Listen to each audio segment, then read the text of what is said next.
E boa noite a todos. Eu acho que já estamos aqui no nosso live de sexta-feira à noite. Boa noite, tudo bem com vocês? Como é que estão? Como é que se sentem? Estão em casa, não é? E estão aqui, estão em boa companhia, vou já dizer isso. Então, como é que vocês estão? Vamos então ver aqui quem é que já está aqui conosco, aqui no Facebook, para a gente depois começar a minha conversa com o convidado de hoje. Uma pessoa que vocês conhecem, que também entrava nas suas casas todas as semanas, várias vezes, especialmente no fim de semana.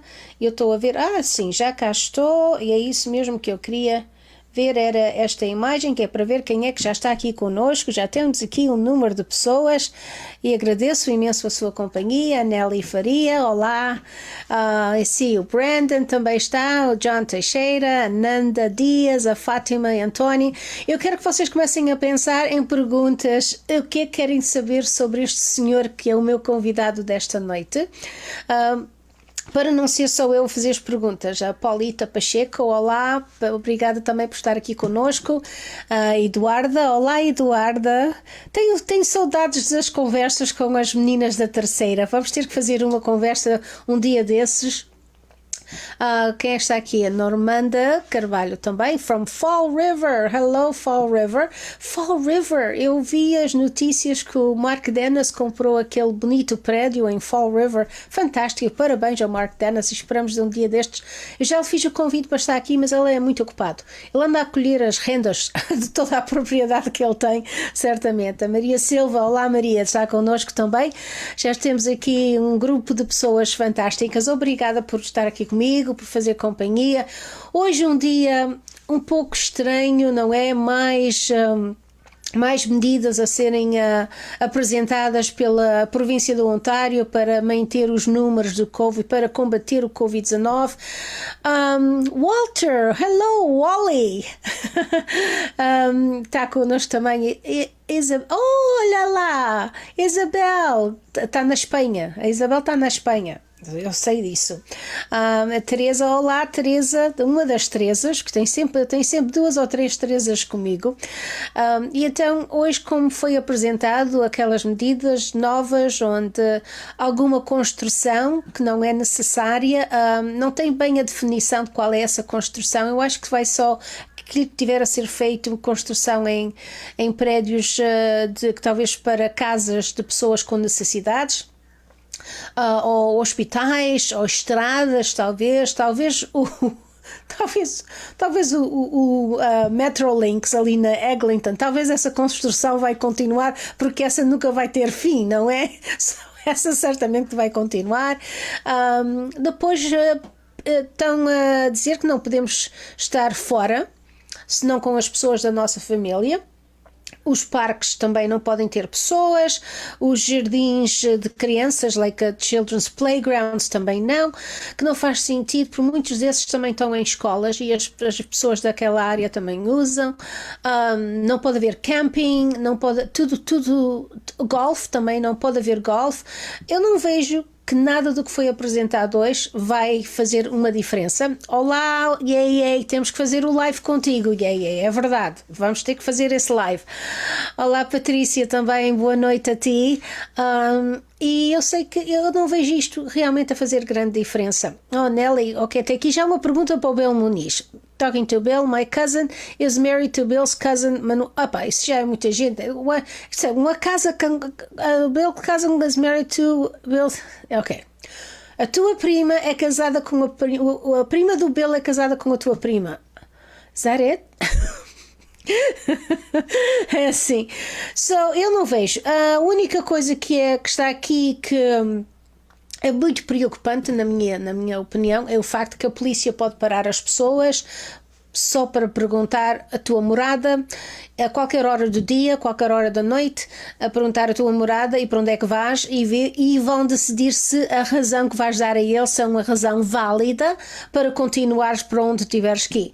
Isso é que eu não concordo. Eu não concordo porque isso não é um curfew, porque o curfew é meter essas medidas a dizer desta tanta hora até aquela tanta hora não estão na rua. Nessa altura, se a polícia te apanhar na rua, deve ter o direito de fazer essas perguntas perguntas, não é?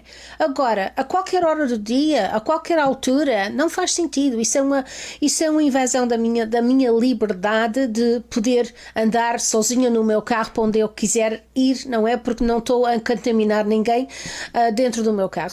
Tem certas coisas que não concordo, mas a gente hoje não vamos falar nisso. A gente hoje vamos conhecer o senhor da televisão que se chama Bill Muniz. Ou será que esse é o nome dele? Será que esse é o nome real dele? Não, vamos lá ver se alguém consegue saber se é o nome dele ou não. Lately it seems like we take one step forward and take 4 steps back. É verdade, isto do Covid hoje está a 4.900, quase 5.000 pessoas com o Covid-19, que é um número assustante aqui no Ontário, é assustante mesmo. E bem, eu não vou meter na política, mas não concordo com o que tem sido feito. Eu já disse o ano passado que já deviam ter tido curfew, devia ter sido, certas coisas tinham que mudar. Mas vamos para a frente aqui a caminho. A gente temos aqui pessoas que querem falar do Bill Muniz, não é? Não querem ouvir aqui a falar sozinha, querem ver, é aquela cara que a gente via muitas vezes na televisão durante muitos anos. Ele já está comigo, então eu vou trazer o Bill aqui para a gente começar a conversar. People need to get out for, yes, that's right. People need to get out for mental health. Children need their playgrounds. Children need their playgrounds. I think it is ridiculous that they're doing this, that they're closing the playgrounds for kids. Like the parents cannot be responsible to keep the kids 6 feet away from other children that don't live in their household. That is a little too much for me. Just a little too much. Bem, vamos aqui trazer então, apresentar aqui o Bill Muniz. Ele já não precisa de apresentação, porque toda a gente conhece o Bill Muniz, o homem da televisão, o homem que esteve na Omni durante muitos anos e que tem tido vários outros projetos também de documentários e tudo, mas vamos agora conhecer um pouco mais sobre o Bill Muniz, o homem que a gente não conhece. Vamos lá ver, já está aqui a entrar o Bill aqui no Zoom comigo. Olá, Bill Muniz! Olá, minha querida senhora. Olá, que bom ver-te. Estás sempre fantástico. Eu não sei como é que tu consegues ficar assim tão magrinho constantemente. É da água que eu bebo. É da água? Ah, sim. Ok. Então a gente quer esse segredo da água. É a quantidade de água ou é a qualidade da água? É a qualidade, óbvio. Ah, sim. Estás a brincar comigo? É pura, a água é pura. Eu também considero que a minha água é pura. Então, Bill, obrigada por aceitar este convite em primeiro lugar, porque eu agradeço imenso, é um prazer. Tu já fizeste muitas entrevistas, quer dizer, já foste entrevistado muitas vezes? Não. Não? Não, obviamente que já entrevistei muita gente, centenas, porque foram 16 anos na Omni e agora mais tarde também tenho feito outras entrevistas, mas tenho sido entrevistado aqui e ali de vez em quando, mas não posso dizer que é um grande número de entrevistas. Eu já te fiz por menos 2 ou 3 entrevistas para gente nossa e em janeiro fui eu a tua vítima, vou lá dizer. Não. Foste uma estimada convidada e fizeste um ótimo trabalho. Obrigada. Tenho tido algum feedback sobre essa entrevista e todo esse feedback positivo, de forma que foi uma experiência muito interessante.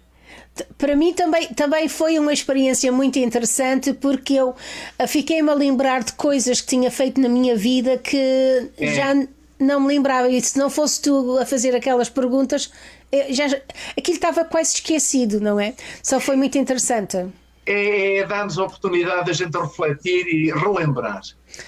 Aliás, a pandemia está a fazer isso.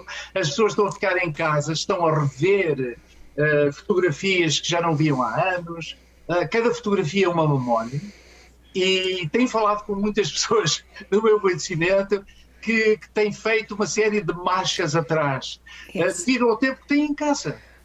Exatamente, eu própria tenho feito isso, mas para mim começou mais no princípio da pandemia. O que eu estava a fazer mais era limpar as gavetas da casa. Eu acho que eu fiquei com as gavetas de uma forma tão organizadas, porque não era gavetas, closets, tudo que era a ver assim em casa.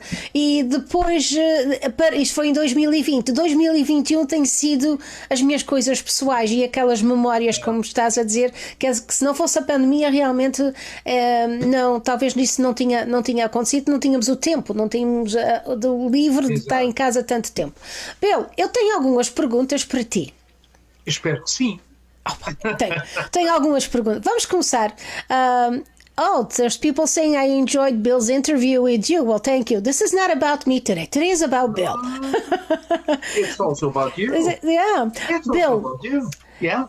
Vamos lá saber então quem é o Bill Muniz. Qual é o teu nome verdadeiro? Porque Bill não é pelo nome português. E onde é que nasceste? Diz-nos lá onde é que tens os princípios. Exato, o meu nome é Guilherme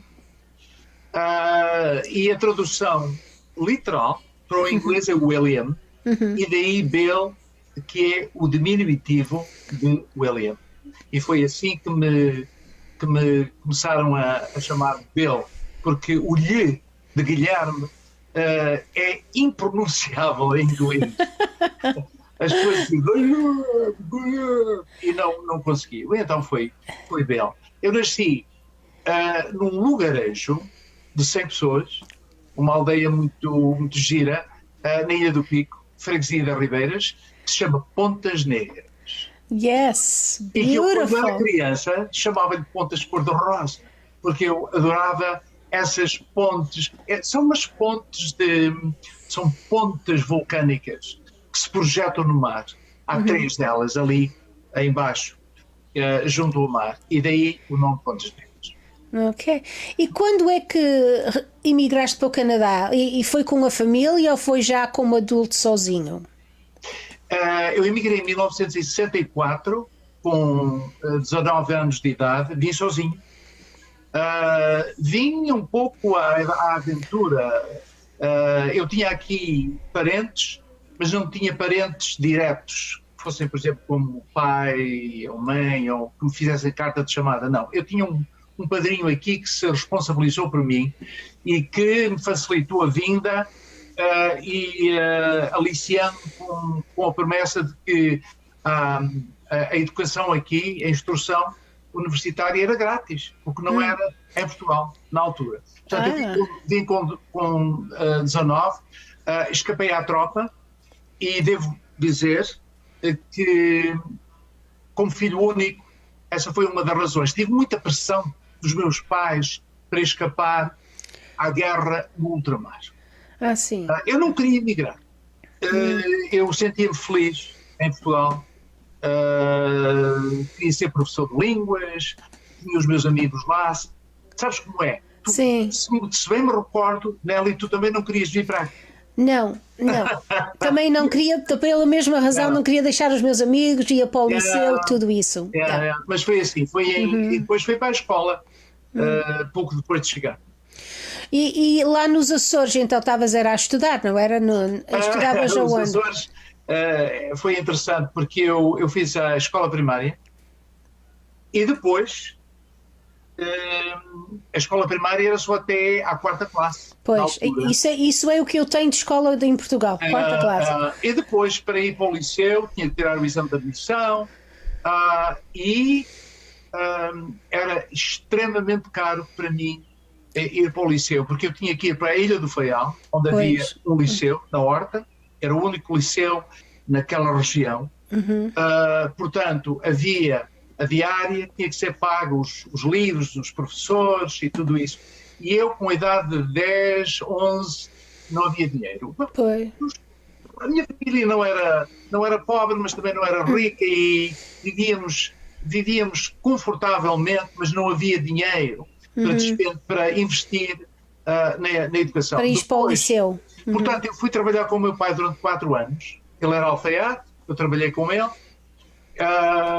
E depois a minha mãe herdou um prédio, uma pastagem que os meus pais venderam e com o dinheiro aí recomecei os meus estudos. Mas já como adultos, eu já tinha o quê? 16, para aí, 14, 15, 16. E então fiz os anos de liceu que eu fiz em Portugal foram todos o que se chamava o externato. Era uma espécie de escola particular. Eram professores que davam aulas fora do liceu. Obviamente eu tinha que ir ao liceu fazer os exames. Sim, isso mas na foi horta. tudo externato. E eu, antes de vir para o Canadá, tirei primeiro, segundo, terceiro, quarto e letras do quinto em 2 anos. Uau! Yeah. Tu devias ser um jovem muito inteligente, então. Eu não sei, eu tinha uma vontade enorme de estudar e de aprender e de saber coisas e de, enfim, fazer uma vida que não fosse de alfaiate, porque eu nunca gostei de trabalhar com o meu pai. Mas tu gostaste... Não gostavas de trabalhar com o teu pai, mas aprendeste alguma coisa como alfaiate? Aprendi. Eu era uma espécie de ajudante do meu pai. Eu cortava e alinhavava peças dos fatos. O meu pai, eu só fazia fatos para homens e eu aprendi a fazer algumas coisas, mas nunca aprendi a fazer um fato por completo. Ok. Deus-me livre. Deus-me livre. E em termos de línguas, porquê é que tu gostavas de línguas? A razão disso? Sempre gostei. Eu recordo-me, quando tinha 6, 7 anos, nós adquirimos um rádio e eu ouvia Voice of America. Eu comecei 7, 8. Eu não percebia nada de inglês, mas eu gostava muito dos sons da língua inglesa e imitava. Depois, no liceu, o francês era a língua secundária principal. Hoje é o inglês, na altura era o francês. Sim. E eu agarrei-me ao francês com uma força, ao ponto de, quando cheguei aqui ao Canadá, eu ensinei no 13º ano do liceu, eu ensinei outros alunos em francês. E a minha educação universitária foi toda em francês. Portanto, eu aprendi economia em francês. Obviamente que o inglês foi em inglês, mas o resto, a história, a economia, foi tudo na língua francesa, porque eu adorava o francês. Depois, mas sabes como é, isto de línguas, nós enferrujamos quando não usamos, e hoje ainda percebo francês, mas o inglês é que é a minha ferramenta secundária. E falas bem o francês também? Não, a parte oral está um bocadinho enferrujada, porque eu também deixei de falar, mas eu continuo a ler em francês e sempre que posso ouço e vejo programas em francês. E isso foi o teu primeiro trabalho? Qual foi o teu primeiro trabalho no Canadá? E foi para Toronto que vieste? Foi. Sempre estive em Toronto. O primeiro trabalho que eu fiz foi muito breve, foi com a direção escolar. Eu estive 1 ano com a direção escolar como trabalhador com crianças que não frequentavam a escola, que se recusavam a frequentar a escola. Trabalhei com elas. Mas o primeiro grande emprego que eu tive a sério foi como Probation Officer, que é uma espécie de assistente social com delinquentes juvenis. Eu estive aí no Tribunal de Família durante 16 anos, foi o meu primeiro grande trabalho. E depois o segundo foi a televisão. Foi a televisão. Tem aqui uma pessoa a dizer, Nelly, tu aprendeste a costura com a tua mãe e o Bel com o seu pai a alfaiate, estás a ver? Temos coisas em comum, Bel. Temos coisas em comum. Exato. Quando estavas como nesse trabalho de... Como era o título dele? Sim. Yeah. Tu lidaste com muitos casos de portugueses nessa altura? Lidei. E eu penso que uma das razões porque eu fui contratado, eu fui a primeira pessoa de língua portuguesa a exercer esta função, pelo menos aqui em Toronto, que eu saiba.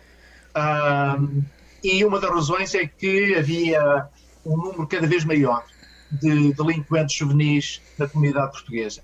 Mas eu acabei por trabalhar também com crianças de outras etnias, incluindo canadianas, mas na sua maioria foram casos portugueses. E tu lembras-te de algum caso que te chocou muito, de algum crime, porque alguma coisa em particular que te chocou muito naquela experiência tua? No início, todos os casos que me vieram ter à mão me chocaram, porque se tratava de crianças. E eu estou a falar de 10, 11, 12, 13 crianças que tinham cometido um crime, segundo as leis, mas por trás de uma criança há uma família e a família tem muita influência na vida de uma criança. Portanto, quando eu olhava para estes casos, olhava também não só para a criança, mas para a família. E cada assunto era um choque. No início, porque nós não podemos trabalhar em estado de choque. Temos que acalmar, temos que ter uma perspectiva que é para não irmos para casa com aqueles dramas que nós vivemos durante o dia, para casa com os dramas, que também afetam a nossa própria família. Mas eu nos primeiros tempos, eu diria no primeiro ano, eu ia para casa triste, cansado e chocado com estes casos. Mas depois a gente temos que sobreviver e para se fazer um bom trabalho temos que nos distanciar um pouco dos casos. Mas, respondendo à tua pergunta, muitos casos são difíceis. Tu alguma vez encontraste alguns dos jovens que tu ajudaste? Encontraste alguns depois de serem adultos? Encontrei, e isto é muito interessante. O primeiro que eu encontrei eu estava a andar pela avenida em Ponta Delgada. Nos Açores, ainda por cima. E ouço assim: "Hey, Mr. Bill Muniz!" Voltei-me, porque alguém me tinha chamado, não reconheci a pessoa, porque o jovem tinha se tornado adulto e tinha barbas e não sei o que mais. E foi ele o primeiro dessa meia dúzia de pessoas que depois, mais tarde, eventualmente aqui em Toronto, alguns se identificaram e se aproximaram e agradeceram, porque a gente nunca sabe. Nós, quando trabalhamos nestas coisas, nós nunca sabemos qual é o nosso impacto. Trabalhamos um pouco no escuro, fazemos o melhor possível, aconselhamos, apoiamos, mas não sabemos se vai ter impacto a longo prazo. Nunca sabemos. E é daquelas coisas, na televisão nós temos o impacto imediato. Exatamente. As pessoas não gostam da nossa gravata, dizem-nos logo. Se nós dizemos alguma coisa, há uma... É logo, começa logo. E eu adoro isso. Eu gosto muito. Eu não gosto, de esperar. Eu não gosto de esperar pelo impacto. Eu gosto que as pessoas me digam frontalmente o que pensam.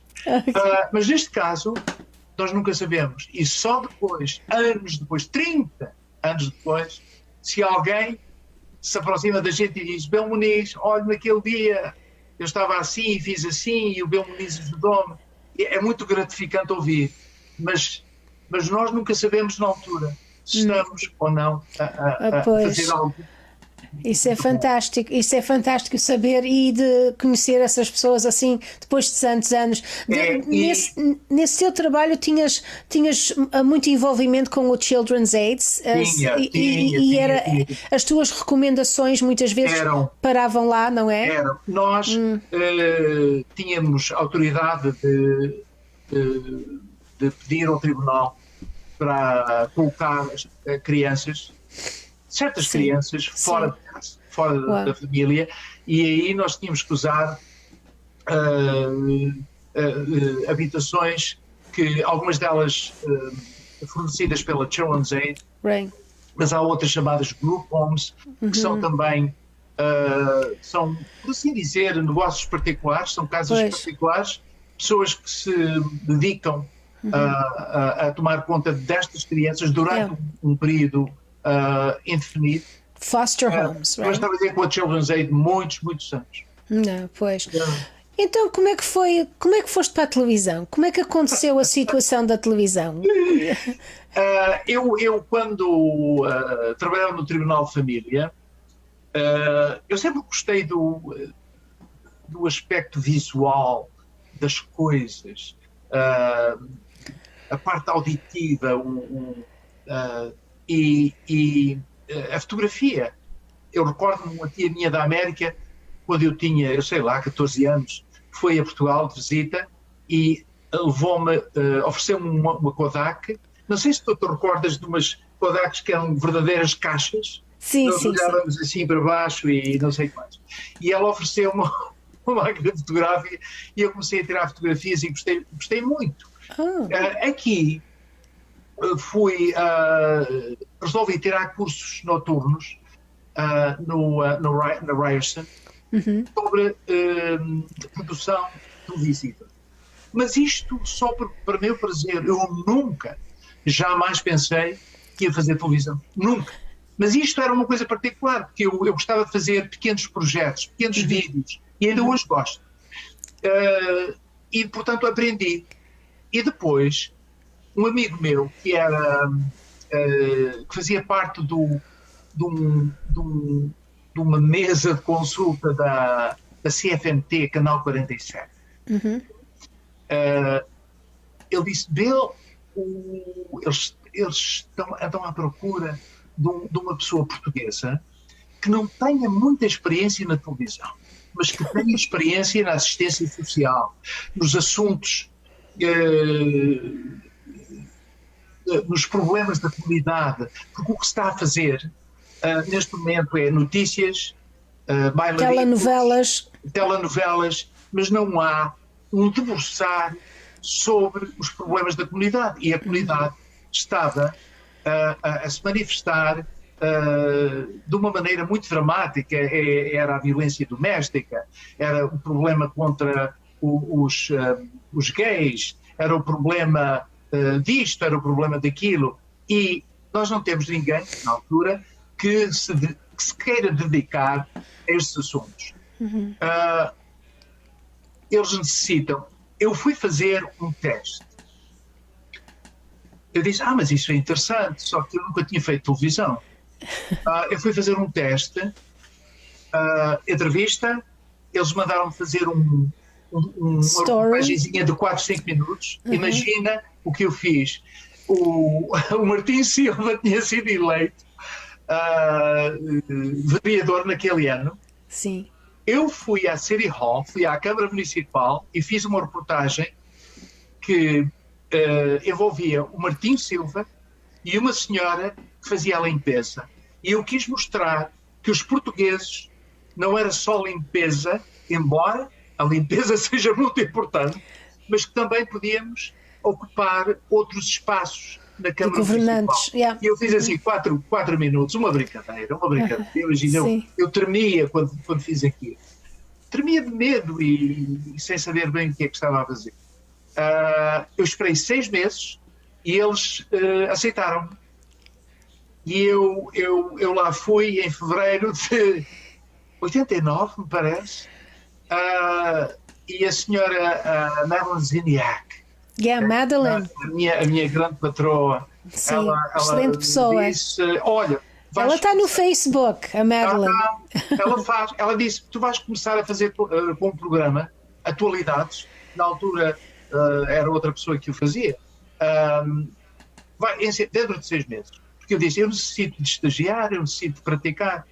Uma semana depois, Nelly, a senhora disse assim: nós queríamos que tu começasses em breve. E eu disse: em breve?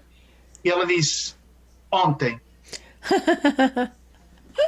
Depois de uma semana eu comecei a fazer o Atualidades e sobrevivi. E o resto é história. Mas digo que os primeiros 3 meses eu pensava que ia morrer, porque eu tinha um sentimento de responsabilidade. Eu não queria... o que eu dissesse tinha que ser o melhor que eu podia dar. E é difícil a gente ir para a televisão, dizer coisas à toa, não se pode fazer isso, tem que se dizer aquilo que nós pensamos é a verdade. E para isso temos que fazer pesquisas. E como eu não estava experiente nestas coisas, foi quase lançado ao fogo. E ainda bem que foi assim, porque depois engatinhei e fiz o melhor que pude. Sim. E quais foram, porque tu começaste, qual era o nome do programa que começaste? O Atualidades. O Atualidades, e porque vocês não, na Omni tinham vários nomes de programas.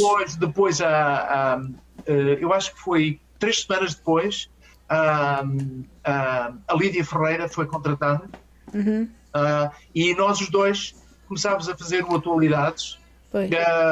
Ela depois eventualmente fez um Amiré, e nós, eu estive lá 16 anos, e depois passei para produtor,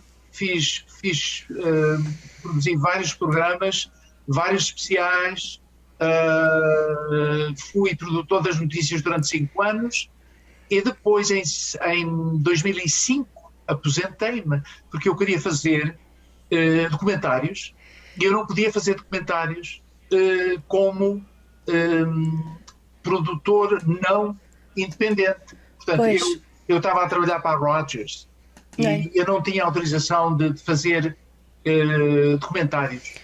Podias fazer, mas não podias fazer parte do fundo que eles tinham para apoio. Não. Eu queria fazer por conta própria. Sim. E é interessante porque eu, quando saí em 2005, os meus 2 primeiros documentários, quem os acarinhou foi a Omni, o Sunshine Boy e o Portuguese Joe.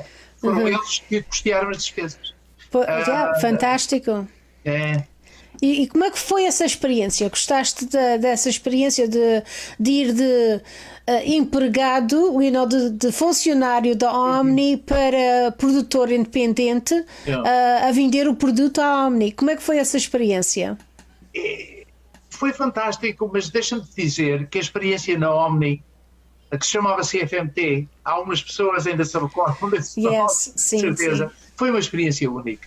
E sem essa experiência eu não tinha conseguido fazer os documentários. Porque adquiri uma certa experiência, calejei um pouco neste ramo, e foi muito gratificante passar para independente, porque nós temos um maior controle. É muito mais gratificante quando nós fazemos algo com as nossas mãos, que é nosso e que nós damos. Como o Rogers, obviamente estava a trabalhar para outros, mas com muita gratidão menciono sempre a Rogers como tendo sido uma companhia fantástica para mim. Mas depois eu sempre tinha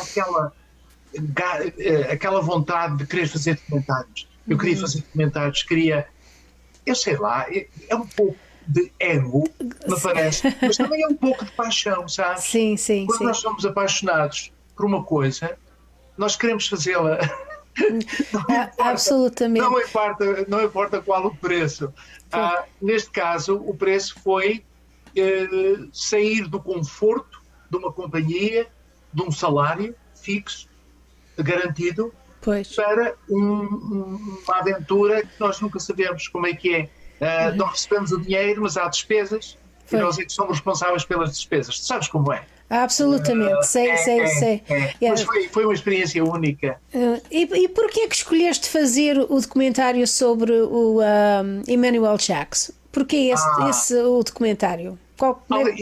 Alguém me fez essa pergunta, e eu digo alguém porque toda a gente o conhece, o Art Eggleton, que foi presidente da Câmara de Toronto, depois senador. Eu acho que ele agora está reformado.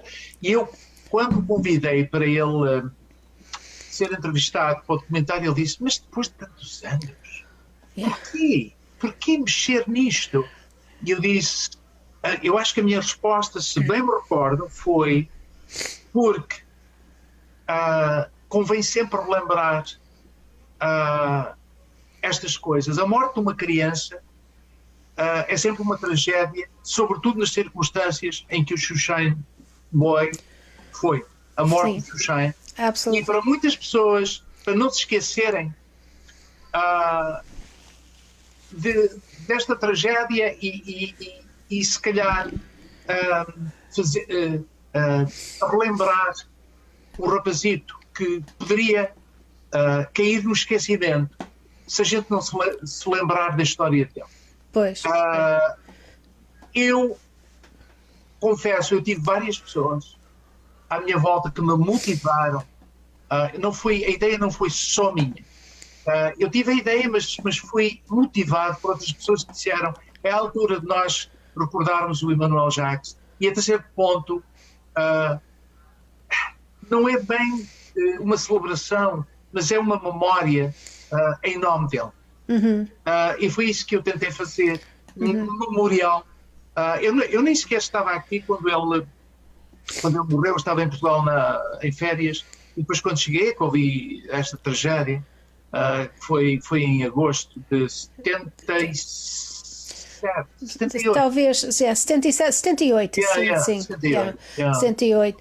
Eu sei que é interessante porque tu também baseaste muito da tua pesquisa, no que estava escrito por um outro português, o Dale Brazão, do Toronto Star. O Dale Brazão, o Dale Brazão foi o primeiro jornalista a fazer uma reportagem sobre a tragédia o desaparecimento do menino. Sim, ele desapareceu durante 4 dias antes do corpo ser encontrado. Pois. E, sendo português, ele foi o primeiro jornalista de origem portuguesa a ser empregado por um jornal de estatuto nacional, o Toronto Star.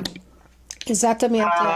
E ele fez a primeira reportagem e eu pensei em falar com ele, falei com ele, ele tinha tudo arquivado, não só em papel, mas na caixa craniana. É verdade, eu tenho uma boa memória para essas coisas. Eu disse, então vais escrever o guião, a história, porque depois o guião é a adaptação da história para a televisão. Right. E o guião eu é que o preparei, mas ele é que me descreveu os acontecimentos. Os eventos, E depois, como nós íamos fazer em 2 versões linguísticas, em inglês e em português, eu fiz a portuguesa e ele fez a inglesa. Eu achei que juntava-se o útil ao agradável, na medida em que ele foi de um apoio extraordinário. E nunca me arrependi de ter sido ele a fazer isso. Tu falaste com alguns membros da família? Chegaste a falar com alguém da família? Cheguei a falar com a irmã mais velha. Sim. E expliquei o que estava a fazer e queria dar oportunidade à família de dizer algo, de participar no documentário. E a senhora disse-me muito delicadamente, ficou muito sensibilizada, disse: eu tenho que consultar com a família. E foi isso que ela fez. E a partir dessa consulta não quiseram participar.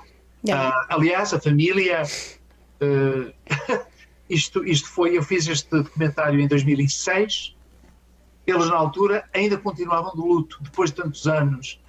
Os pais ainda iam ao cemitério uma vez por semana depositar flores na campa do menino. Foi uma morte que traumatizou a família. E depois vim a saber, eu no fim do documentário, não sei se te recordas, eu faço uma menção da família não ter querido participar, mas ao mesmo tempo também reconhecemos a razão e sentimos a dor da família, afinal.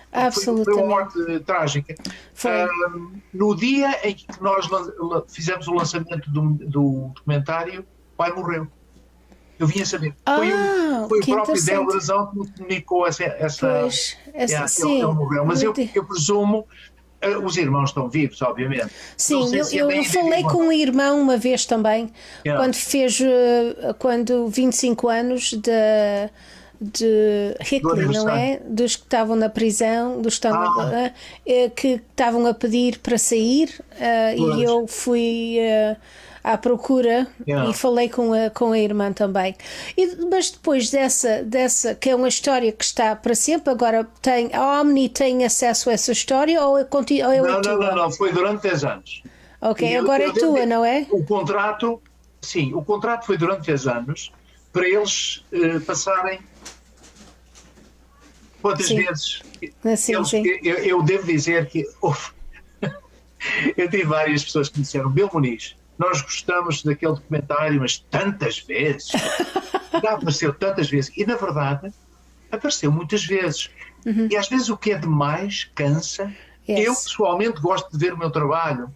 Mas se não fosse eu a ver e fosse outra pessoa, eu diria a mesma coisa. Yes. Porque houve uma altura em que era praticamente todos os meses. Pois. De forma que eles usaram, o contrato foi assim, eu não tive controle sobre o número de vezes que eles passaram, mas foi durante 10 anos. A mesma coisa com o Portuguese Joe. Sim. E o Pedro foi um ano, foi só durante um ano. Então, e o Portuguese Joe, porque tu foste depois fazer um outro documentário que foi atrás, quantos 200 anos atrás? Quantos anos atrás é que foi Portuguese Joe? O Portuguese Joe foi... Portuguese Joe foi em 1800... Só um século antes. 1850. Eu penso que ele veio com o pai na Baleeira em 49.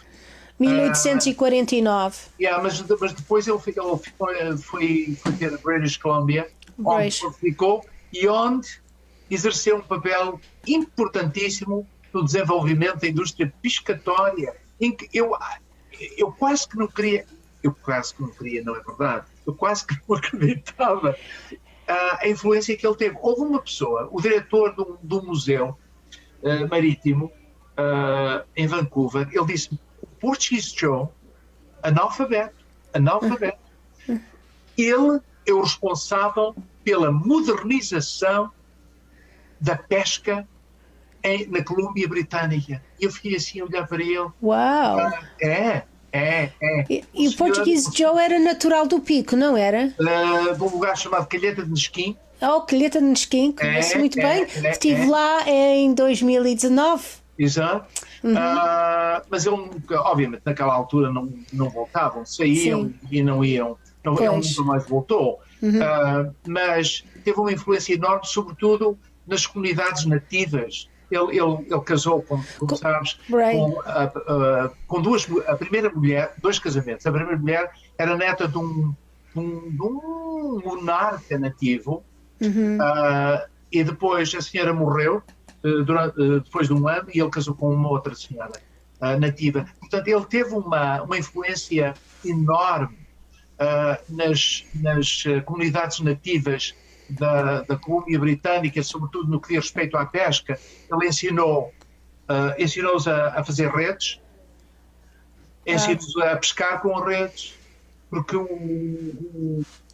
a Colômbia Britânica, antes de ser britânica, era toda nativa. E eles pescavam à sua maneira. Pescavam, mas não rendia tanto como with a spur. Com o sistema europeu. Foi o sistema que o Portuguese Joe, o José da Silva, introduziu. Muito interessante. E tu, como é que caíste para fazer essa? De onde é que veio a ambição ou a ideia de fazer esse documentário? Olha, as ideias surgem de várias maneiras. Eu fui a uma conferência em Toronto e não sei se tu te recordas do advogado Manuel, como é que ele se chama? Manuel. Estás a ver? A minha idade está a mostrar. Eu estou a mostrar a Azevedo. Yes. Sim. O irmão dele ainda de Vancouver. Yes. Pois, ele na altura estava em Vancouver, mas veio a uma conferência. Ele disse: eu quero-te apresentar uma senhora, a uma professora universitária que está aqui, que está a fazer uma pesquisa sobre o Portuguese Joe da nossa ilha, porque o Manuel Azevedo também nasceu no Pico. Do Pico, sim. Exato. E eu, a doutora Jean Barnum, apresentou, ela disse: eu estou a fazer porque isto aconteceu por acaso, eu estava a fazer uma pesquisa sobre as mulheres nativas e de repente surge-me um nome de uma senhora que tinha casado com o senhor José Silva. E fui pesquisar, é português e a família quer que eu escreva um livro sobre ele. E eu disse, quando acabar o livro, diga-me, nós fazemos um documentário. Eu acho que ela veio lançar o livro no consulado em Toronto, não veio? Eu penso que houve. Eu acho que sim, porque eu parece que tive numa. O grande lançamento foi em Vancouver, right.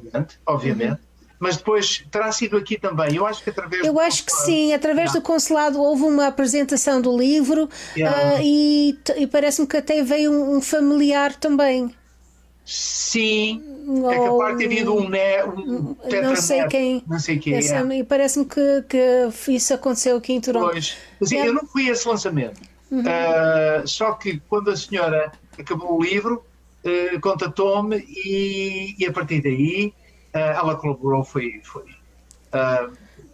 parte da informação que eu recolhi foi do livro, mas parte eu fiz 2 ou 3 viagens a várias ilhas ao longo da costa da Colômbia Britânica, onde vivem parentes, e recolher informações. Fomos também escolher locais, porque eu fiz uma das filmagens principais para uma ilha, a ilha que era dele, do Portuguese Show, que ele tinha comprado, e que agora já foi vendida a várias pessoas. Mas nós fizemos... fomos acolhidos por a família que tinha comprado uma casota que era ainda do Portuguese Show. Pois, uau, que interessante. E foi aí que nós, Reed Island. Em que zona é? Fica 1 hora, de barco, de Vancouver em direção a Vitória, mas antes de chegar, é uma ilhota que se chama Reed Island. Fica mais ou menos 1 hora de viagem de barco. Nós, quando fomos filmar, fretámos uma avioneta de 4 lugares e aquilo foi, sei lá, penso que foi meia hora para chegarmos lá. Fica nas chamadas Ilhas do Golfo, ali ao largo de Vancouver. Tem aqui uma notícia, o Carlos Silva, que tenho a certeza que tu conheces muito Carlos bem. Silva. Há vários, mas este tu conheces. É um amante da bola, vou lá dizer. Ele está aqui a dizer que o advogado Manuel Azevedo, entretanto, regressou ao Pico e hoje vive com a Lídia Saragasso. Olha que eu não sabia que ele vivia com a Lídia Saragasso. Eu estive com eles o ano passado. Sim? Em que zona do Pico? Porque eu tenho estado no Pico. Eles vivem em Santa Luzia. Sim. A mãe do Manuel Azevedo era de Santa Luzia. Ok. E o pai era da Rita. A senhora Azevedo está aqui em Toronto. Também, era na medida em que foi e agora está cá. Não, continua viva. É uma grande senhora. Eles vivem lá e eu estava na Ribeirinha a assistir a uma festa. E alguém se aproximou de mim por trás, tapou-me os olhos. Adivinha quem sou eu? Eu virei-me, era a Lídia Saragasso, que já não via há anos. Mas eu sabia, através de contatos aqui, que ela que vivia com a Manuel Azevedo, estão lá. Que interessante. Vivem muito felizes. Cumprimentam-se um ao outro, têm gostos muito parecidos. Sim.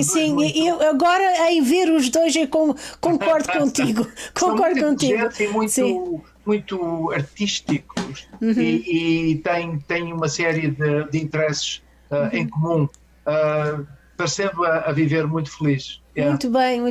Depois então é que fizeste sobre o Pedro... Agradeço ao Carlos a dica. O Carlos Silva. Sim, o Carlos tem estado aqui a pôr algumas coisas, que também foste a primeira pessoa que ele conheceu quando veio para Toronto. Foi o que ele disse aqui. Temos aqui várias pessoas a pôr vários comentários. Mas que má sorte para ele. O Bill, eu e o Fernando Agnello fizemos uma peça de teatro no First. Meu Barbeiro. Eu recordo perfeitamente disso. Eu tenho a certeza que tu não eras o barbeiro, mas talvez eras o modelo para o corte de cabelo. Não, eu recordo-me a minha parte, eu estava deitado numa cama, não sei fazer o quê. Isto não foste português? Se calhar adormeci. Não, isto foi nos fins dos anos 60, me parece. 67, 68. O Carlos vai nos dizer se estás errado com essa data, ele vai nos dizer certamente. Mas foi nos anos 60. Sim, sim. Fins dos anos 60. O meu barbeiro, interessante. Bel, tu fizeste o Pedro da Silva, a história do primeiro carteiro no Canadá, que também foi português. Fala-me um pouco sobre essa história do Pedro da Silva para as pessoas que não têm o conhecimento e do teu documentário. Bem, o Pedro da Silva já era muito conhecido entre nós. Em 2003 houve um grupo que pressionou o governo para emitir um selo. Um selo em 2003. Havia já conhecimento entre nós desta figura histórica, só que nunca se tinha feito nada em termos de uma pesquisa um pouco mais apurada. E, mais uma vez, várias pessoas disseram: tu tens que fazer o documentário do coisa, já fizeste na Colômbia, já fizeste no Oeste, já fizeste em Toronto, agora temos que ir para Leste, para o Quebec. Mas essa não teria sido a razão. A razão é que o Pedro, mais do que um selo, eu diria, ele merece uma estátua. Ele merece uma estátua. Sim. Só que isso ainda não foi coisa. Há uma placa num antigo prédio dos Correios em Montreal, que foi afixada na parede nos anos 30, para os Correios reconhecerem a figura histórica do Pedro, mas nada mais tinha feito. Sim. E em que ano é que o Pedro da Silva foi ativo como carteiro? Ele oficialmente como carteiro foi em 1600, eu devia ter estas datas escritas aqui, espera, em 1600, ele já em 1672 começou a transportar mercadorias e cartas entre Cidade de Quebec, Trois-Rivières e Montreal. Mas só depois é que foi oficialmente nomeado em 1803. So, ele começou como se tivesse. Se eu estou errado, que me perdoe. Sim, é mais ou menos. Eu acho que eu lembro-me da história. Eu acho que essas datas são mais ou menos. Foi oficialmente reconhecido pelo governo da governor or something. O Luís XIV, só que o superintendente, o representante do rei, que era o superintendente da Nova França, com sede na cidade de Quebec, é que o nomeou em nome do rei. Foi. E ele passou a ser o primeiro carteiro oficial do Canadá. Muito inovador. O Quebec, na altura, chamava-se Canadá. Yes. Estás a ver? Era Canadá. O Quebec era com K, with a K de capa. Não, mas, hoje em dia diz o Canadá nasceu no Quebec, nasceu. Sim. O nome Canadá era o nome que se dava. Pois. De onde é que era natural o Pedro da Silva? Historicamente terá sido de Lisboa. Ele, na documentação que eu vi, ele identificou-se como tendo nascido em Lisboa.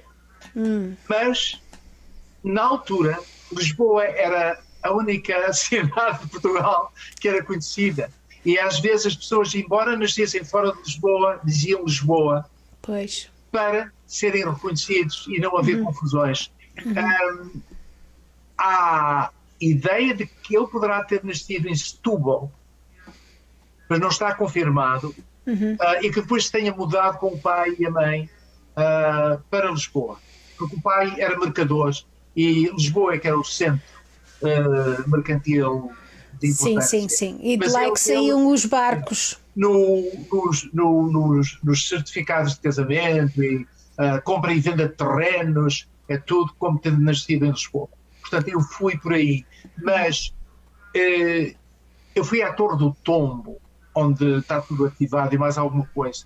E dizia, o Pedro da Silva, mas há um outro que nasceu no mesmo ano em Setúbal. E depois fui a Setúbal.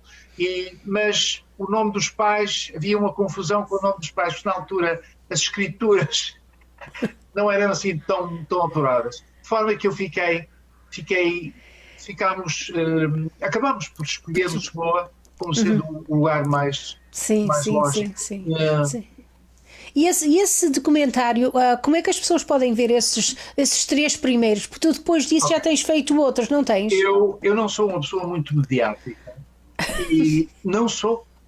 Eu gosto de televisão e gosto deste medium, mas não sou pessoa de colocar os meus trabalhos. Só que agora vou fazê-lo. Ótimo, abre o teu canal de YouTube.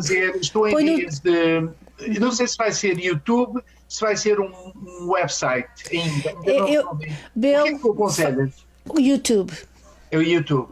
E eu vou colocar não só esses 3 documentários, mas vou colocar outros trabalhos que fiz. Absolutamente. Que é para as pessoas ficarem totalmente maçadas. Vou fazer isso, mas tenho um amigo meu que me vai ajudar a abrir essa janela. Muito bem. E daqui a um mês, eu depois digo. Depois diz-me. Depois eu digo às pessoas. Tens milhões e milhões de pessoas a ver, não é? Não é milhões. As redes sociais têm acesso. Tem algumas, depende. As pessoas veem durante. Tem agora a ver pessoas a ver, mas depois as pessoas depois vão ver quando quiserem ver. E assim, e no instante, em vez de 5 mil pessoas a ver, já tem 10 mil pessoas que viram, ou 20 mil, ou 30 mil. O que eu fiz no domingo passado já tem 40 mil pessoas que viram. Isto para mim é incrível. E foi com o Bruno, sim, porque é interessante que nós depois também podemos ver os números das pessoas que estão a ver. Pois. E continua, depois cada um vê quando quer. Há uma contagem. Quando quer. Tu sabes que isto continua, e eu percebo totalmente que esta tecnologia permite estas coisas, mas eu quando estava na televisão, eu dizia assim, quem será? Será que está alguém a ver este programa? Olha, Bill, eu tenho a chorra de ver isto. E então, às vezes as pessoas diziam, porque na altura havia sondagens, nos anos 90, a CFMT, depois a Omni, fazia sondagens e dizia, 2 mil pessoas viram o programa, e eu dizia, mas estas pessoas não têm mais nada para fazer. Mas obviamente que eu gostava de saber. Porque quando tu me dizes 10 mil pessoas, eu fico espantado. Sim. Mas estas redes sociais agora permitem isto, é verdade. Absolutamente. Diz-me só os nomes dos outros documentários que tu tens feito depois disso. Tens alguns outros trabalhos que tens feito? Bem, projetos? Enquanto na CFMT e Omni, eu fiz uma série de especiais. Nós fizemos a última exposição mundial em Lisboa, Expo 98. Expo 98. Fizemos a Porto 2001. Fizemos as São Joaninhas, que a Clara Abreu foi fazer, à terceira. Isto eram trabalhos de 1 hora. E nós, a estação gostou tanto destes trabalhos que decidiram dedicá-los a DVDs. Foram vendidos na comunidade. Olha, não sabia isso. Eu fiz também, eu estive envolvido num especial que deu muito trabalho, foi a transição de Macau para o domínio chinês, em que fizemos isso. Mas eu depois de fazer os 3 principais, estes 3 que tu mencionaste, o Xuxai, depois sim. Eu já fiz outros, fiz um trabalho sobre Maria Brito. Maria Brito foi a primeira mulher portuguesa a emigrar voluntária para o Canadá, de que haja registro. Ela casou, ela veio para voluntário em 1840 e não sei quê. Uau. Ela casou com um soldado britânico em Portugal. Tu vieste ao meu programa falar nisso. Ela era empregada a Maria Brito Sim. casou durante as invasões napoleónicas em Portugal. Right. O exército inglês veio ajudar Portugal a defender o país contra Napoleão, e esta senhora casou com um militar britânico, foi viver para a Inglaterra menos de um ano, e depois o Canadá, que nessa altura era uma província britânica, estavam também em guerra com os Estados Unidos. Pois. Isto foi em 1800 e... Não foi 1800 e... Eles vieram em 1814, eu peço desculpa. Em 1814, os soldados vieram para aqui ajudar a defender. Sim. E ela e o marido e mais umas famílias fundaram a vila de Perth, Ontario. E foi lá que eu fui filmar esta história. Qual a vila? Perth. Perth. O meu irmão vive perto de Perth, para o pé de Guelph. Para o pé de Guelph, não é? Eu fui lá fiz esse documentário o ano passado. É um documentário de meia hora, mas foi um documentário que eu fiz para uma outra estação de televisão, ok? Sim, para quem?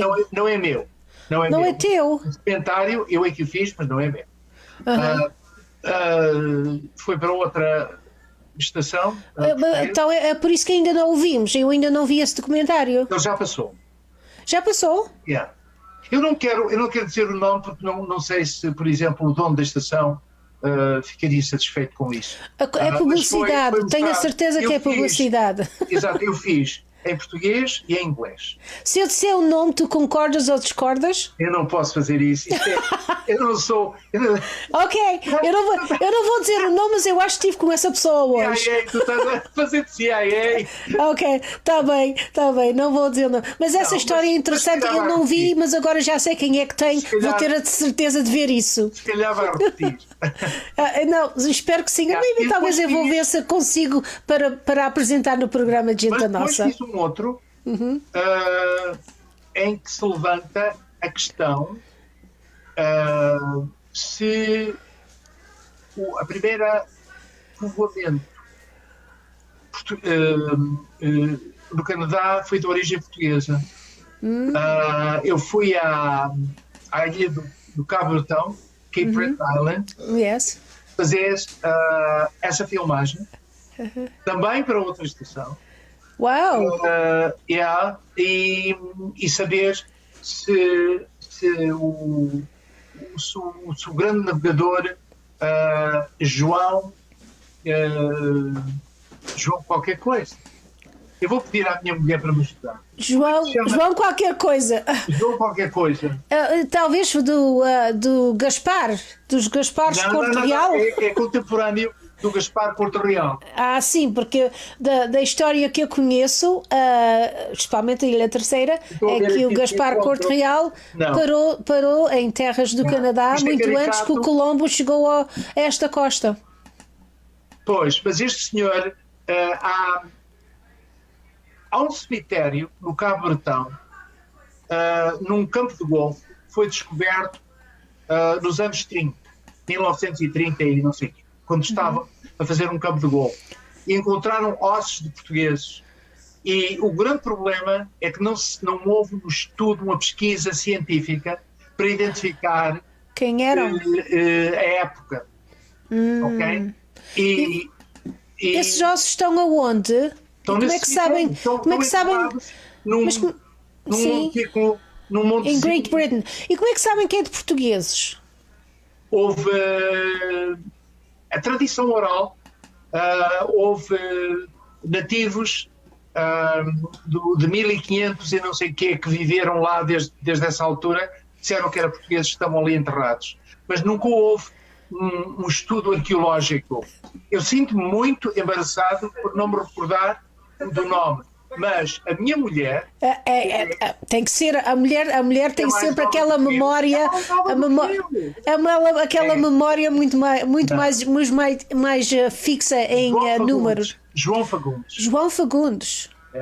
Um um grande descobridor, foi ele que criou o mapa da costa do que é hoje a Nova Escócia.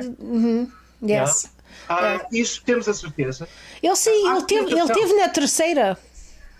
Se calhar. Teve na Baía de Angra. Há a história disso, de ter navegado e ter parado naquela baía. Ele navegou por conta própria, como muitos. Sim.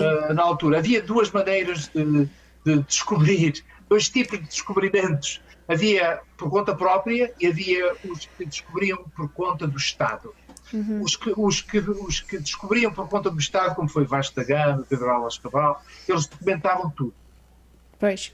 Mas os outros não documentavam, não era exigido. Só diziam ao rei, olha, está aqui o nome dos lugares que descobri, está aqui o mapa, dá-me autorização para eu explorar. E era assim, o rei dizia, ok, vocês vão, explorem e paguem um certo imposto. E era assim que o rei naquela altura. O Fagundes, eu fui a Viana do Castelo, fazer fui a Viana do Castelo e fui a Cabo Bretão e fiz um documentário também de meia hora. E também para uma extensão. E já está terminado esse? Já passou. Mas já passou também e eu também não vi. Como é que essas coisas estão a passar e eu não vi nada? Bem, isto cabe a outra estação, não é? Cabe a outras pessoas responsáveis de fazer publicidade e mostrarem. Eu fiz isto com muito gosto, porque gosto muito de história. E estes dois documentários saíram relativamente bem. E foi isso. E agora tenho dedicado nos últimos anos a fazer pequenos documentários para os meus conterrâneos. Sempre que vou à Ilha do Pico, faço qualquer coisa. Fiz um sobre a única tempestade tropical categoria 2 que passou pelos Açores em 1893 e que matou 24 marinheiros da minha terra. E eu, quando descobri esta história, eu não conhecia. Eu nasci ali, mas falava-se de ciclones nos anos 1940, tinha destruído isto e aquilo, mas não havia memória, com exceção de duas pessoas que falaram comigo e me disseram: o meu bisavô morreu no mar, porque a tempestade, eles saíram da terceira para vir para o Pico, mas foram apanhados por esta grande tempestade. Na altura não havia avisos, os marinheiros olhavam para os astros, como eles diziam, e viam na atmosfera alguns sinais de chuva e de vento, mas não sabiam. Eles foram apanhados, morreram em 2 barcos. E eu fiz esse documentário de 1 hora. Olha, também não vi, Bel. Estás a fazer muita coisa que eu não estou a ver. No YouTube, porque eu não mostrei. Eu só mostrei então eu tenho que ver esse. E tem feito outros de menor porte. Mas, tu também concorreste politicamente. Não. Tu também estiveste envolvido na política, ou pelo menos foste candidato, não foste? Fake news. You and Donald Trump. 2 vezes. Duas vezes. Em 78 e em 80, na altura, para vereador, era 2 em 2 anos. Havia eleições de 2 em 2 anos. Eu concorri em 78 e fiquei entusiasmado, porque havia um grupo de 14, havia duas vagas por cada bairro eleitoral. E eu concorri, mas eram 14. Depois, em 80, eram outros tantos. Eu acabei por duplicar o teu voto? Dobrar o voto, mas não foi suficiente. Olha, foi no ano que o Martim Silva? Não, o Martim Silva foi depois. O Art Eggleton? O Art Eggleton ganhou esse ano, mas ele ganhou vários anos. Sim. Mas depois, eu gostei muito da parte da campanha. Eu de andar a bater às portas das pessoas. Eu gostava muito, porque nunca se sabia quem é que ia vir à porta. Nunca se sabia que perguntas é que iam fazer. Nunca se sabia quem é que ia bater com a porta na nossa cara. Eu, felizmente não tive essas pessoas, mas eu gostei muito do canvassing, do porta a porta. Sim. Devia de ser uma experiência interessante, porque eu também gostava de bater à porta. Sim, já tive já 3 vezes que eu tive essa experiência, mas é interessante. Há uma coisa que eu tenho a certeza que tu nunca ouviste à porta, que eu ouvi à porta muitas vezes, que era: porquê que não vais para casa de lavar a louça e fazer o jantar? Alguma vez te disseram isso? Mas isso foi há relativamente pouco tempo. Não, mas é a atitude das pessoas às vezes que nem sequer têm o direito do voto, às vezes, porque não são canadianos. Encontraste muito disso, das pessoas não terem os papéis canadianos e não poderem votar, não foi? Encontrei. Até que talvez mais nessa altura do que agora. Sim, agora não, mas eu tive em certas portas que a pessoa abria a porta, sabiam que eu estava a concorrer lá, mas olha lá, mas tu não tens nada que fazer em casa, por que não vais fazer o jantar ou lavar a louça em vez de se meter na política? Como é que tu respondias a isso? Como é que eu respondia a isso? Eu era assim, depende. Espera lá, eu que estou a fazer a entrevista hoje, está bem, Bill? Já tiveste a tua oportunidade. Já tiveste a tua oportunidade. Eu tinha várias respostas, depende de quem era a pessoa que dizia isso à porta, não é? Porque a gente temos que ter. Eu tenho que me lembrar que posso não ter o voto daquela casa, mas preciso do voto da outra pessoa ao lado, ou podem estar só mesmo a brincar, não é? Nunca se pode ofender. Nós batemos à porta, não é para ofender. Não. A gente diz as palavras a nós próprios enquanto temos a andar a sair pelos degraus abaixo antes de te empurrarem. Não, mas isso é interessante, o facto de teres feito. E tu, aqui na comunidade portuguesa, tu estiveste alguma vez envolvida com algum clube, alguma associação, alguma organização comunitária? Não muito, mas na altura em que, naqueles anos, nos anos 70 e 80, imagina, fui presidente da banda de Santa Helena, estive envolvido com eles porque, não sei se te recordas de uma senhora, uma política, a Eileen Nicholson. Yes, absolutely. Havia uma festa dedicada aos Açores e envolvi-me nisso. Eu tenho um certificado que ela me deu. Por acaso não sei para que eu tenho aquele certificado, mas eu tenho um certificado que ela me entregou. E eu não me lembro porquê. Mas eu tenho. E depois de muitos anos de um amigo meu insistir, fiz parte da Academia do Bacalhau. Oh, yes! Mas isso, honestamente, isso é um clube que se reúne uma vez por mês para comerem bacalhau para os comes e bebes. Mas não é só isso. Não foi isso que me atraiu, embora eu goste de bacalhau, não foi isso que me atraiu. Foi os amigos. Eu tenho lá 2 ou 3 casais que são amigos. E depois os dinheiros que se fazem revertem a favor de causas absolutamente de eficiência. E isso é bom. Mas depois eu fiz alguns trabalhos na Casa dos Açores, isto mais para assistir a minha digníssima esposa, que fazia parte da direção, é verdade, ela fez parte da direção. Exato. Yes, mas eu nunca fui muito clubista e eu digo porque não é por eu não respeitar estas associações e os mandatos e as missões destes clubes, é que eu, enquanto jornalista, entre aspas, eu quis manter uma certa distância para as pessoas não pensarem que eu estava a favorecer uma organização mais do que a outra. Mas estavas neutralidade, uma certa neutralidade. Sim. É muito difícil manter a neutralidade. A comunidade é relativamente pequena, há muitas pressões, há muitos pedidos e eu não sou feito de pedra.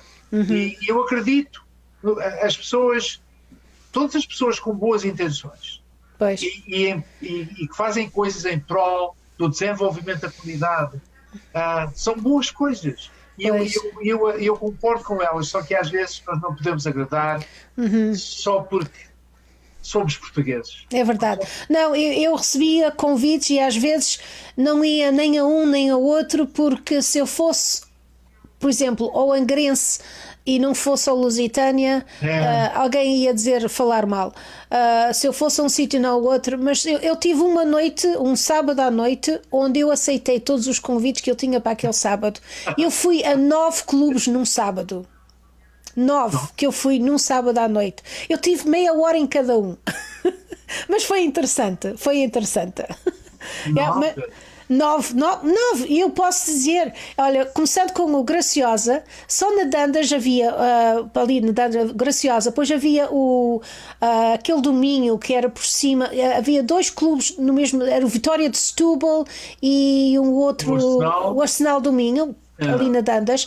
Depois na Ossington tinha o Lusitânia, depois na Belour tinha o Angrense, tinha a Casa do Alentejo, a Casa da Madeira, deixa-me lá ver.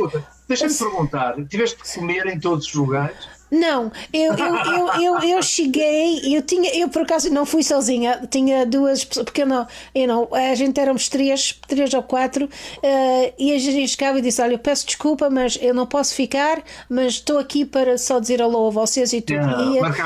Ia marcar presença, mas eu fui a 9 clubes numa noite. E eu acho que bebi um copo em cada uma, por isso é que eu não estava a conduzir. Isso é um novo recorde. É um recorde. Talvez pode ser, daqui na comunidade, pode ser que esteja sido. O que é que tu pensas da comunicação social na nossa comunidade hoje em dia? Seja jornais, revistas, seja rádio, televisão. O que é que tu achas da comunicação social? O que nós temos, em primeiro lugar, é mais.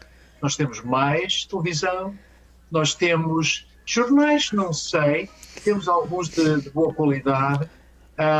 Eu acho que não se pode pecar tendo mais informação e mais variedade de programas. Eu seria a última pessoa a dizer que não temos o suficiente ou que não é bom ou que não é mau. Sabes como é, Nelly? Neste nosso trabalho nós temos que respeitar os nossos colegas e o trabalho que eles estão a fazer. Se me perguntas se se pode fazer melhor, claro que se pode sempre fazer melhor. Eu gostaria de fazer melhor. Mas eu acho que a comunidade está bem servida em termos de variedade e repara que havia uma altura em que só havia mais... houve uma altura em que havia muitos jornais, mas televisão... Quase nada. Temos um mar de televisões agora. Eu não acho. Achas que o mar de televisão, nós temos o quê? Não, nós temos estou a referir não só a televisão comercial. Estou-me a referir também a programas como este, através das redes sociais. Pois é verdade. Isto não é um programa que eu estou tentado a levar a sério, isto é uma coisa para me entreter a mim e para estar com as pessoas que estão comigo, porque a gente não se consegue ver pessoalmente, pelo menos comunicamos através das redes sociais durante esta pandemia. Eu estou-te vendo muito bem. Pois. E estou a gostar do que estou a ver. Ok, ótimo, muito bem. Então, eu queria te perguntar sobre. Tu tiveste vários colegas, especialmente na Omni. O impacto da Suzy Soares na tua vida como produtor. A gente pode falar dessa amiga nossa em comum? Podemos. A Suzy é um caso à parte, porque eu vejo-a mais do que sendo uma colega. Eu costumava dizer que ela era e é a minha irmã, a irmã que eu nunca tive. Além da carreira jornalística, porque ela é formada em jornalismo, é uma pessoa que tem coração nas mãos e que dá, é uma pessoa boa, naquele sentido de ter um bom coração, de ser uma pessoa generosa, uma pessoa de uma simpatia fora de série. Portanto, eu sempre gostei da Suzy. Antes de começar a admirar o trabalho dela, eu já gostava dela pessoalmente e continuo a sentir a mesma coisa. E só tenho pena dela não estar no ativo. Ela pode estar através das redes sociais assim como eu. Eu vou ter que a convencer. Com ela há pouco tempo. Sim. Exato. E ela é uma pessoa, apesar da doença que tem, uma pessoa muito otimista, é uma senhora com bem. Absolutely. Gosto muito dela e ainda bem que mencionaste o nome dela. Bill, tu sempre foste uma pessoa de muito bom cabelo. Vem da família. Vem da família. Não tens carecas na tua família? Não. Só mentalmente carecas.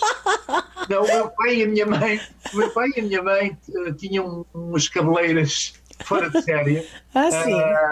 Eu também tinha, só que com a idade, sabes como é? Já está assim. Cada vez mais fininho, mais fininho. Mas tu tens sempre... já tinha cabelo branco com 30 e poucos anos. Com 30 e poucos anos. Mas tu também tens mantido sempre... O que é o teu regime de alimentação? Porque tu tens tido sempre uma forma elegante de te apresentar.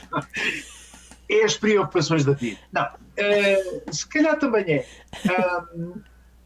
Eu tenho um regimezinho. Eu sempre fui. Eu penso que geneticamente eu recordo do lado tanto do meu pai como da minha mãe não havia assim gente obesa ou gorda, como se costuma dizer. Não havia. Mas eu tento controlar o pão e a batata, sobretudo. E depois, diariamente, isso, às vezes falho, mas sempre que posso, meia hora a andar, uns esticamentozinhos, uns aquecimentozinhos, 15 minutos, nada de fora do normal. E é só. Tem assim mais coisas. Eu como praticamente tudo. Tudo? Mas tens alguma coisa preferida? Se eu for a escolher entre peixe e carne, prefiro o peixe. Pois, homem do pico. Mas também gosto muito de legumes, saladas praticamente todos os dias. E um copo de vinho todos os dias. Um copo todos os dias. Gosto muito. Uau! E gostas do vinho do pico? Eu, quando estou no pico, sobretudo, gosto dele. Há bons vinhos no pico agora, sobretudo os brancos. Sim. Eu acho que há brancos que têm sido medalhados fora dos Açores, sim, no continente, e eu acho que um deles, o Frangigante, eu não tenho nada a ver com sim. Não tenho nada para dizer isto, sim. Mas eu acho que o Frangigante que já foi medalhado como um dos melhores vinhos portugueses brancos, o que é incrível, porque Portugal continental tem muitos que nunca absolutamente. E ótimos vinhos. Os tintos um bocadinho agrestes, mas da tua ilha também há vinho tinto. Sim. Biscoitos. Sim, que não é todo mau. Não é. Diz-me lá, o que é que tu gostas de fazer no teu tempo livre? Eu não tenho tempo livre. Livre para quê? Não, o tempo livre é todo preenchido com coisas que eu agora estou a fazer. Eu gosto muito de viajar e ultimamente temos viajado na província devido a esta pandemia. Não saias de casa agora não. Agora não, e a partir de amanhã, um dia destes. É uma confusão. Nós temos acatado com regulamentos, mas sempre que possível gosto de viajar e conhecer outros lugares. E o Ontário tem lugares fantásticos. Absolutamente. Gosto muito de programar projetos. Eu estou agora a fazer, assim como fiz uma entrevista contigo e outros, tenho agora um projeto de 26 entrevistas que vou fazer, na sua maioria, na língua inglesa. E que vou sair da comunidade portuguesa. Portanto, vou entrar em outras comunidades, porque outras comunidades, obviamente, têm pessoas que estão a fazer a diferença, e que se chama exatamente o mesmo formato da entrevista que fiz contigo.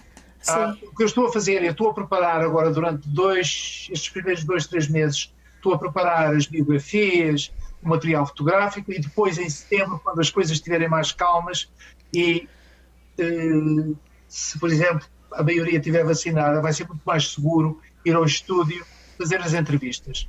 E é isso que me está a ocupar. Isso para o Go Live, também para o Go Live? Sim, é através do Go Live.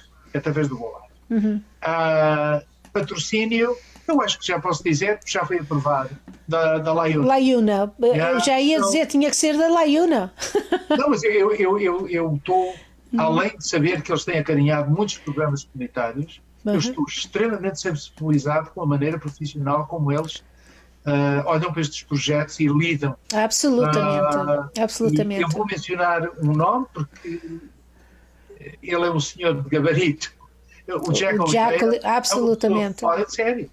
Absolutamente. Ele compreende, ele tem visão e ele compreende a atualidade e a realização destas coisas. Mas delicada, é muito interessante. Mas, fora isso, a grande ocupação da minha vida, em todas as dimensões, coração, alma, braços, é a nossa neta, Madison. 3 anos e meio. Uau! O maior projeto da minha vida. E a família. Eu ia dizer a família acima de tudo, hein? Sim. Mas esta neta vem trazer uma luz nova na minha vida. Algo de diferente, certamente. Muito diferente. Bill, não vamos estar aqui muito mais tempo, mas só para a gente falar um pouco mais, para conhecer um pouco mais sobre o Bill Muniz, já que não tens assim grandes hobbies, onde é que tu tens viajado no mundo? Fora os Açores, que já conhecemos, e o continente, onde é mais? Quais são os outros países que tu tens visitado? Europa Ocidental, na sua maioria, Holanda, França, Itália, Inglaterra, várias vezes. Eu adoro cidades como Roma e Veneza, fora de série. Eu sei que tu tens viajado também para esses lugares. Já estivemos no Pacífico, em Fiji, obviamente Hawaii, Estados Unidos é um Brasil, México.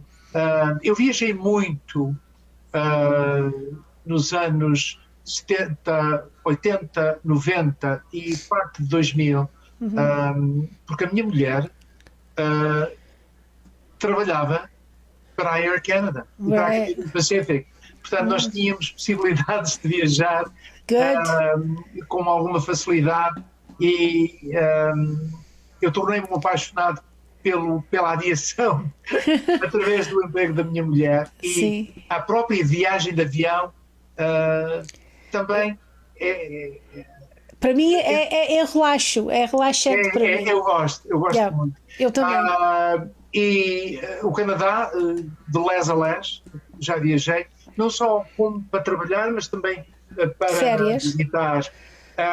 Ultimamente vou ao Pico duas vezes por ano, ultimamente, porque nós temos uma casota no Pico. Uma adega? Tens uma adega? Tenho uma adeguinha que não é, para as pessoas que não sabem, a adega não é lugar de vinho, chama-se adega porque já foi, e agora transformada em pequena casa de campo. É minúscula, é uma adega minúscula, mas o local é fora de série, é um céu. Qual é a zona? Se não te importas? Baía da Ribeiras. Baía da Ribeiras. A minha mulher é de Santa Cruz, da Ribeiras. Eu sou das Pontas Negras, 3 km. Mas conheço bem. Esta adegazinha é em baixo. Sim. No fim do mundo, fica no fim do mundo. Nós temos que andar 5 minutos. Não há luz, não há água, não há estrada. Entramos num mundo tão agreste quanto possível. Uau, que interessante, muito interessante. Ia de perguntar se é aí ou se tens um sítio onde pensas que vai ser onde vais passar a maioria da tua reforma, a maioria dos teus anos. É aqui. É aqui que está a minha família, é aqui que estão os meus grandes amores, não só família, mas amigos. Repara, desde 64 que estou aqui, Pois. Aqui é que é a minha vida.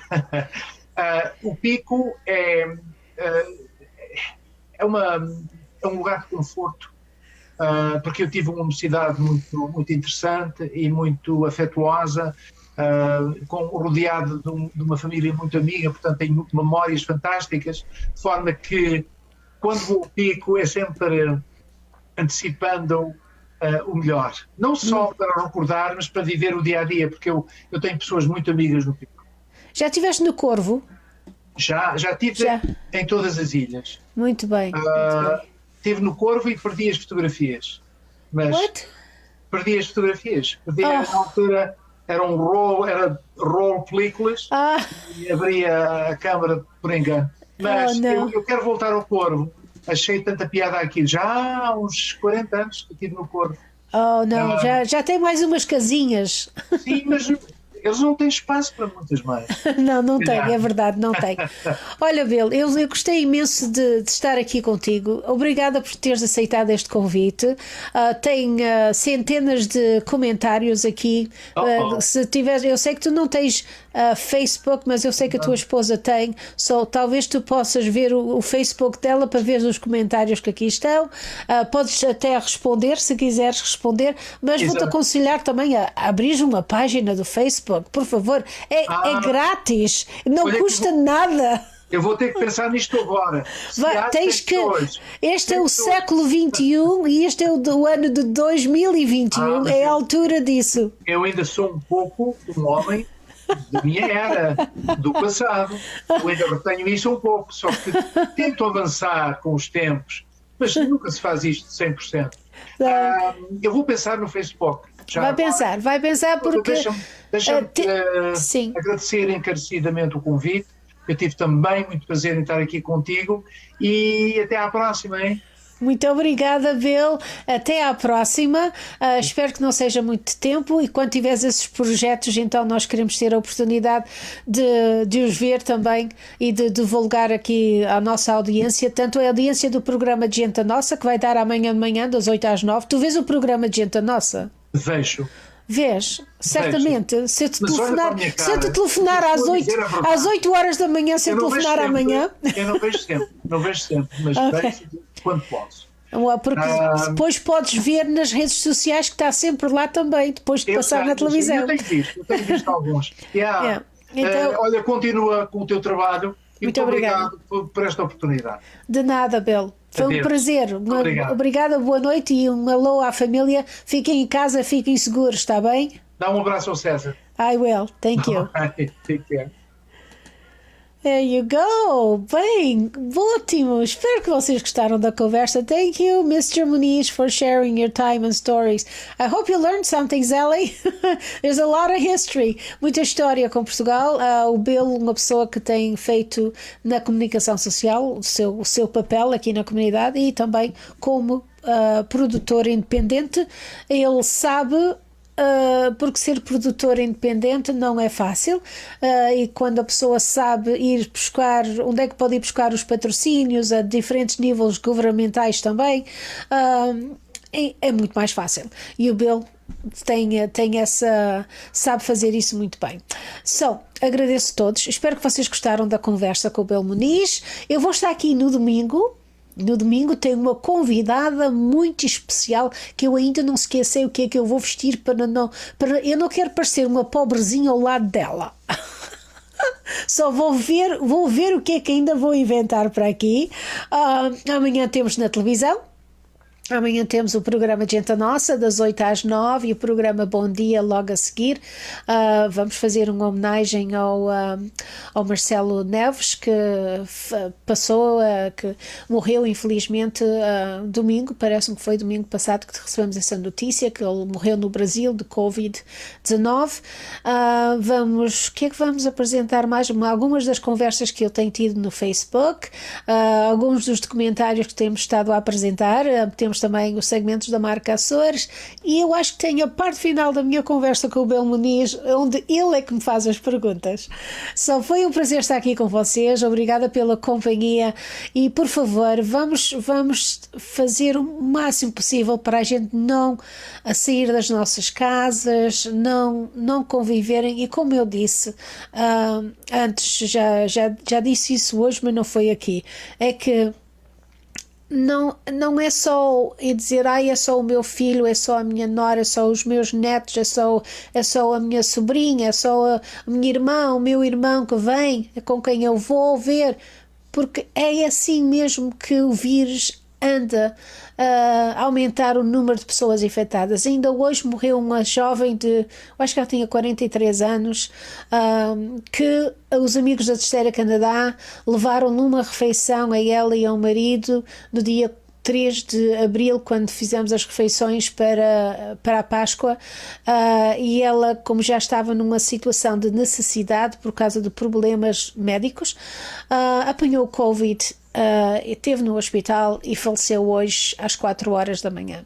Só não é preciso ter muita idade, não é preciso, é só um pequeno descuido, uma pequena coisa que a gente não sabe, quem é que está infectado sem ter sintomas. Vocês podem se sentir bem, eu posso me sentir muito bem, mas posso ter o Covid. Eu já tomei a primeira vacina, estou à espera da segunda e faço testes várias vezes para poder visitar a minha mãe lá, mas há pessoas que nunca fizeram um teste de Covid, e depois há aquelas pessoas que sabem que têm, não se estão a sentir bem, talvez é só uma tosse, talvez é só uma febre, talvez é só um desconforto no corpo, mas têm que ir trabalhar e não tem outra maneira, que se não for trabalhar não vão ter o ordenado, e é esse o maior problema que nós temos agora, é que as pessoas estão a ir para o trabalho doentes, e o que acontece é que podem não estar a sentir que estão assim tão doentes ou que estão infectados e que é o Covid, mas o vírus vê outras pessoas que estão ao seu lado saudáveis e de repente vai de uma pessoa para outra, para outra, para outra, e essa é o maior problema que nós temos a ter. Vou ver bem o que foi anunciado hoje e depois talvez ainda fazemos uma conversa sobre tudo isso, onde eu vou abrir para vocês que terem a palavra aqui comigo no Facebook Live em Conversas. Obrigada a todos. Boa noite. Foi um prazer estar aqui mais uma vez, desta vez em conversa com o Bel Muniz, que a gente já não ouvia há muito tempo. Espero que gostaram. Obrigada. Continuem a ver, continuem a divulgar os meus lives e também a fazer o share. Faça este share na sua página para que os seus amigos que não tiveram a oportunidade de estar aqui connosco possam ver, não através da minha, mas através do seu perfil ou da sua página. Obrigada, façam então, partilhem este live o máximo que puderem. Obrigada, boa noite, até amanhã na televisão, não se esqueçam. Tchau.